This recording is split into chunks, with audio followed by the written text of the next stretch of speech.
Everyone, thanks for joining me for Stock Talk this week. We're in the midst of the dead zone for earnings, so companies really aren't reporting. That picks up next week with banks. This week, everyone's an economist, but does it really help? The two key takeaways here. Economic data is valuable, but it isn't perfect.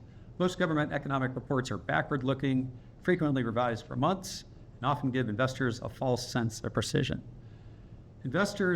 Successful investing isn't about predicting every economic statistics. It's about identifying a handful of factors that actually drive long-term stock prices, be it earnings, valuations, interest rates, and investor expectations. Good evening. Thanks for joining me. Have you ever noticed these days, everyone seems to be an economist? Every jobs report, every inflation report, every GDP release. Within minutes, thousands of opinions appear telling you exactly what it means for your investments. I had all those classes, and I went to a pretty good school for my MBA, and after 35 years of managing equity portfolios, I've learned something very different. What's that? You don't need to know everything or much about anything having to do with macroeconomics to become a successful investor.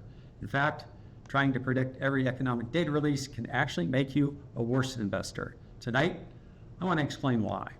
First point, economic data isn't as precise as it appears. Let's start with last week's employment report.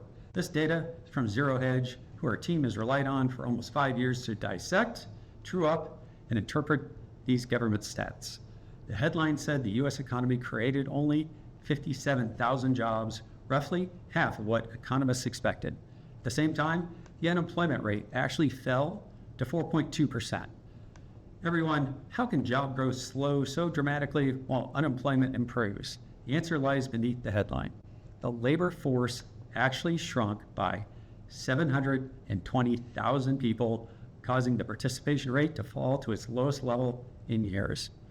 If fewer people are looking for work, the unemployment rate can fall even when hiring weakens. April and May payrolls were also revised a combined minus 74,000 jobs lower, reminding us that the first estimate is often not the final estimate.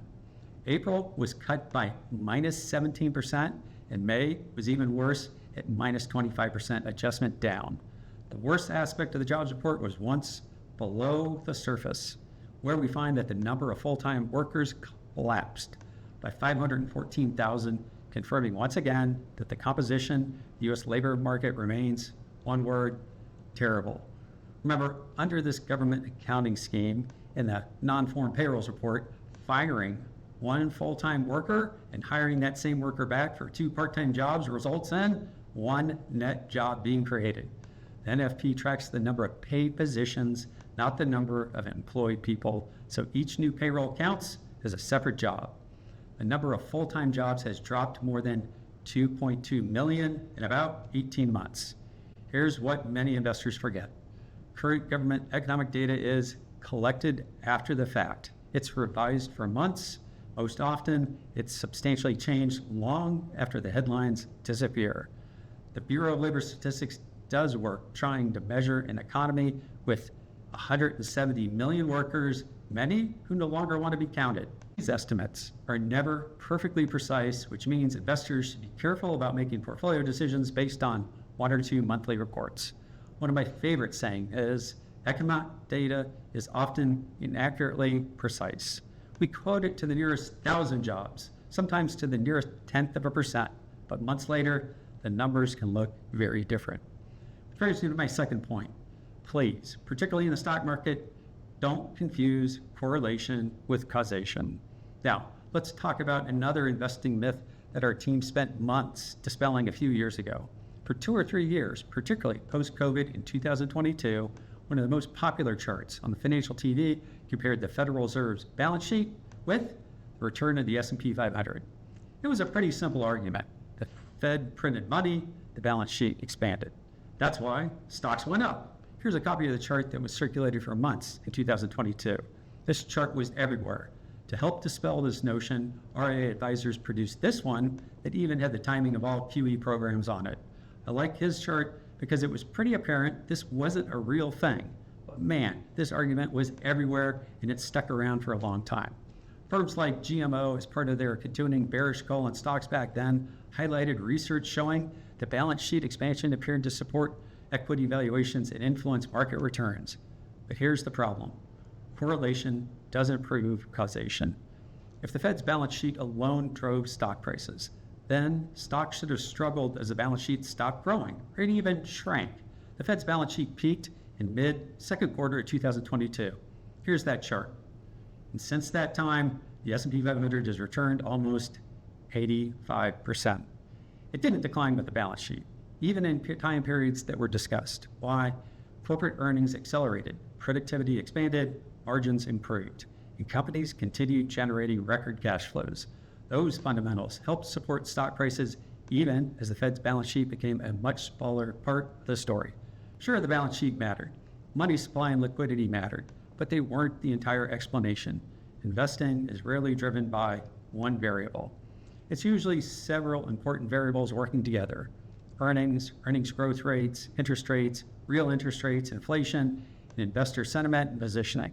The big lesson, investors need not predict or have an opinion on every economic report.